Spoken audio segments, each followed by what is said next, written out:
Olá para você que acompanha o canal do meu tio Oscar, é sempre muito bom ter a sua companhia aqui comigo. E hoje o assunto é Fargo, filme de 1996.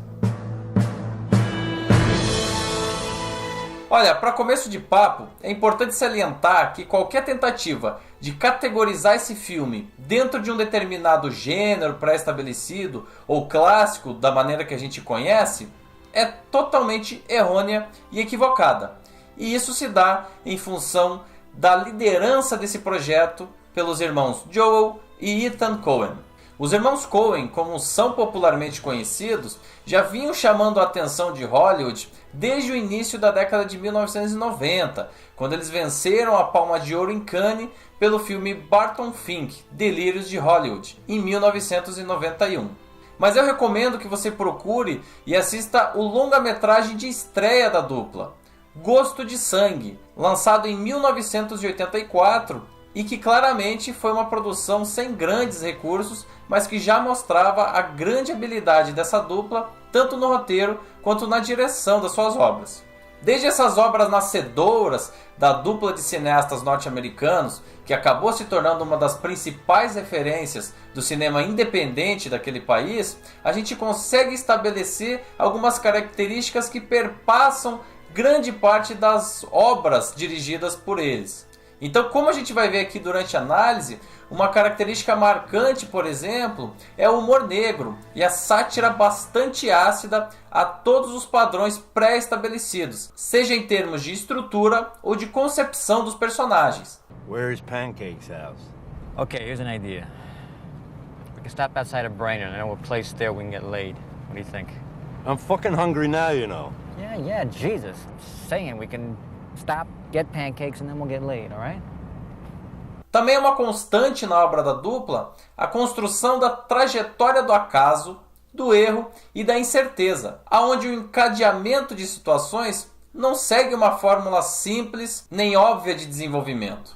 E talvez uma das grandes características que fazem dos irmãos Coen uma dupla tão consistente ao longo de sua carreira é o fato deles não abrirem mão de produzirem, dirigirem, escreverem e também editarem os filmes juntamente. Eles têm, portanto, tirando algumas exceções na filmografia, bastante controle do filme do início até o final. E por terem bastante qualidade nos quesitos apontados, eles acabam entregando obras de alta qualidade. A premissa de Fargo é aparentemente simples. Então você tem o personagem de Jerry Lundegaard, vivido pelo ator William H. Macy, que segundo suas próprias palavras fez questão de assumir o papel ainda na pré-produção, que interpreta o personagem de um gerente de uma loja de carros. Numa situação não muito confortável do ponto de vista financeiro, se sentindo um completo fracassado e tratado com total indiferença pelo sogro, que é milionário, ele tem a ideia de realizar um investimento, mas não tem os recursos, o capital necessário para isso. E a ideia que lhe surge a partir dessa situação é a de contratar uma dupla de bandidos para sequestrar a própria esposa. E assim ele botaria as mãos no dinheiro e realizaria o investimento. My point is, you pay the ransom what, $80,000? I mean, you give us half the ransom, $40,000, you keep half. It's like robbing Peter to pay Paul. It doesn't make any sense. Oh, okay. See, it's not me paying the ransom. The thing is, my wife, she's wealthy. O problema é que nem tudo sai como esperado e essa situação toda acaba resultando em 3 cadáveres, que complicam ainda mais a situação dele e de todos os envolvidos nessa trama. Bom, botando nesses termos, até parece que a premissa do filme é simplória, que não tem nada demais e que poderia se perder facilmente nas mãos de um diretor menos eficiente. Mas é aí que a dupla dos irmãos Coen começa a surpreender o espectador. E o sarcasmo começa logo nos primeiros momentos do filme, já que o letreiro indica que aquela seria uma história real, o que não é verdade. Mas a análise das cenas e das sequências desse filme podem nos levar a uma constatação muito mais aprofundada de todos os elementos que compõem aquele universo, como por exemplo a construção dos personagens. Logo nos primeiros momentos aí de projeção, a gente tem a apresentação da dupla de bandidos, vivida pelos atores Steve Buscemi e Peter Stormare. O personagem de Steve é apresentado desde o início como um indivíduo bastante destemido, que tem o controle de todas as situações. E mesmo que inconscientemente acaba liderando todas as operações até o momento que a dupla está viajando por uma estrada e é parada por um policial rodoviário. So maybe the best thing to do would be to take care of that right here. What's this, sir? My license and registration. I was just thinking we could take care of it right here, in Brainerd.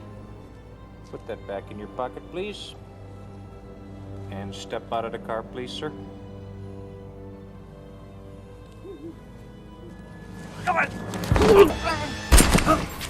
Quer dizer, a apresentação do personagem de Peter, que até o momento deixava o espectador com a clara sensação de que ele era quase um zero à esquerda na dupla, um peso morto, quase um demente, é desconstruída numa fração de segundos por essa cena.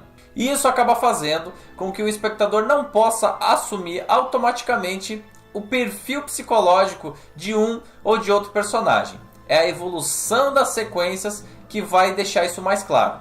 Mas a coisa vai ainda mais além, já que esse roteiro ele não apresenta nenhuma fórmula pré-estabelecida de construção do arco narrativo.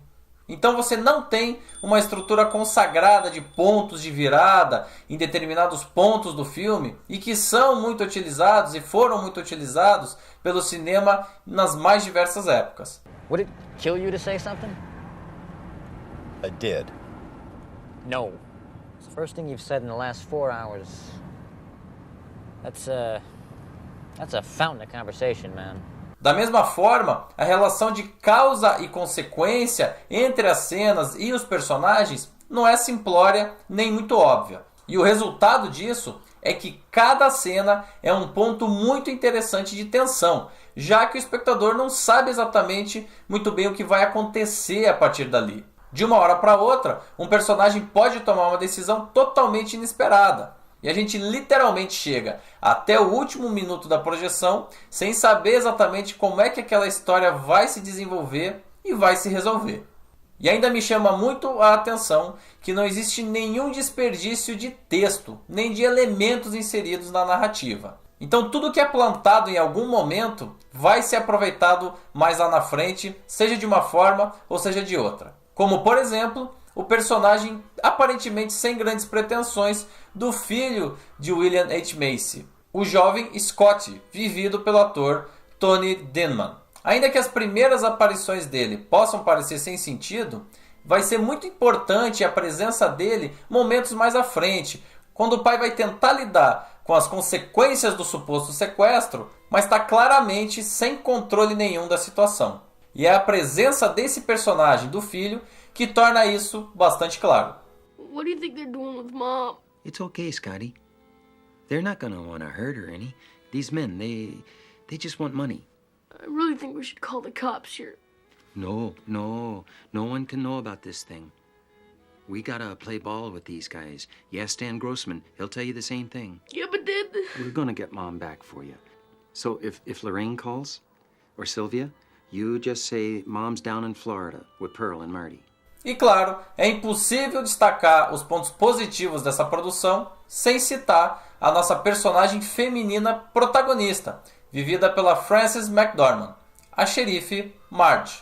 Para quem não sabe, a atriz é esposa do diretor Joel Coen e já fez parte do elenco de outras produções dirigidas pela dupla. Mas pessoalmente, eu considero esse um dos melhores trabalhos da carreira dela. Encarregada de solucionar o caso, ou seja, representar a lei, a personagem dela é na verdade muito frágil, já que os irmãos Coen resolveram fazer dessa xerife uma mulher gestante, viciada em comida e de forte sotaque interiorano, mas é aquele sotaque bastante arrastado mesmo do centro-oeste norte-americano. Detective Seibert? Yeah, this is Marge Gunderson from up Brainerd. We spoke? Yeah, well, actually, I'm in town here. I had to do a few things in the Twin Cities, so I thought I'd check in with you about that USFI search on Shep Proudfoot. Então, a princípio, toda essa caracterização não passa credibilidade nenhuma da personagem para o espectador. Mas mesmo assim, é esse o foco do enredo que triunfa. Mr. Lundegaard? Yeah. Huh? Do you mind if I sit down? Carrying quite a load here. Então todas aquelas ideias brilhantes do personagem de Jerry, as ações calculadas da dupla de bandidos e a determinação de Wade, o sogro de Jerry, em resolver o imbróglio são todas fracassadas uma após a outra, a aparentemente frágil e vulnerável Marge é a que triunfa na sua vidinha aparentemente desinteressante. E essa é uma desconstrução do manual clássico de formatação de um roteiro, já que normalmente o foco do enredo é o extraordinário e não o contrário. E aqui, todos os elementos que poderiam ser considerados extraordinários e virtuosos fracassam cena após cena. Because the crime I'm investigating, the perpetrators were driving a car with dealer plates, and they called someone who works here, so it'd be quite a coincidence if they weren't, connected. Para além da construção narrativa dessa personagem, eu quero destacar aqui a própria atuação da Frances McDormand, que está realmente sensacional, e ela inclusive levou o Oscar por esse papel nesse ano. A direção de fotografia foi assinada pelo Roger Deakins, e eu acho muito interessante que os irmãos Coen tenham optado por uma decupagem clássico-narrativa. Well, I got the money. All of it. All 80 grand. That's 40 for you, 40 for me. Então, ao contrário das escolhas que foram feitas na construção do roteiro e na caracterização dos personagens, a gente tem uns enquadramentos e os movimentos de câmera muito caretas até certo ponto, que respeitam as regras básicas de enquadramento e de construção de uma história já consagradas há várias décadas. Essa escolha, em última análise, acaba potencializando todos os sobressaltos do roteiro, que eu já apontei aqui, e também a atuação do elenco. I got fucking shot in the face! I went and got the fucking money. I got shot fucking picking it up. I've been there for 36 fucking hours. Fucking asshole! I've been listening to your fucking bullshit all week. Olha, esse filme estreou ainda no dia 8 de março de 1996, quando os filmes de 1995 ainda não tinham sido elegidos pela Academia como os melhores daquele ano. E mesmo assim ele conseguiu força para resistir ao longo do ano e chegar em 1996 como um dos indicados a melhor filme. E na época, inclusive, um importante crítico de cinema dos Estados Unidos, o Gene Siskel, chegou a afirmar de que não haveria mesmo um outro filme melhor do que aquele ao longo do ano. E alguns de seus colegas, que até aquele momento ainda torciam um pouquinho o nariz para a filmografia dos irmãos Coen, também acabaram assumindo que esse era um trabalho dos mais virtuosos da carreira deles. O público também gostou muito do resultado e o filme acabou faturando ao longo de toda a sua trajetória algo em torno de 60 milhões de dólares ao redor do mundo. Se a gente levar em conta que a produção foi toda realizada com mais ou menos 7 milhões de dólares, dá para ver que o sucesso foi retumbante também do ponto de vista comercial. E ainda que não seja uma produção das mais fáceis e que nem esteja voltada a todos os públicos, já que a gente tem questões como morte, assassinato, violência e outras questões rondando essa história, eu recomendo esse filme como um bom exercício de construção de roteiro e de narrativas e que subverte as regras clássicas dessas matérias. Mais recentemente, agora, a partir de 2014, também foi lançada uma série que lá nos Estados Unidos vai ao ar pelo canal FX. Já foram ao ar 3 temporadas, uma delas venceu o Globo de Ouro e a última acabou agora recentemente. Mas dela, os irmãos Coen só atuam como produtores. Temos que admitir que a filmografia dos irmãos Coen tem títulos da mais alta qualidade e é bastante regular. E na minha opinião, Fargo é um dos melhores exemplos da habilidade dessa dupla de cineastas no trato com os personagens, com o roteiro e com a direção. Assista, que eu acho que você não vai se arrepender. E depois de assistir, volte aqui no canal e deixe seu comentário aqui embaixo, no espaço dedicado a isso.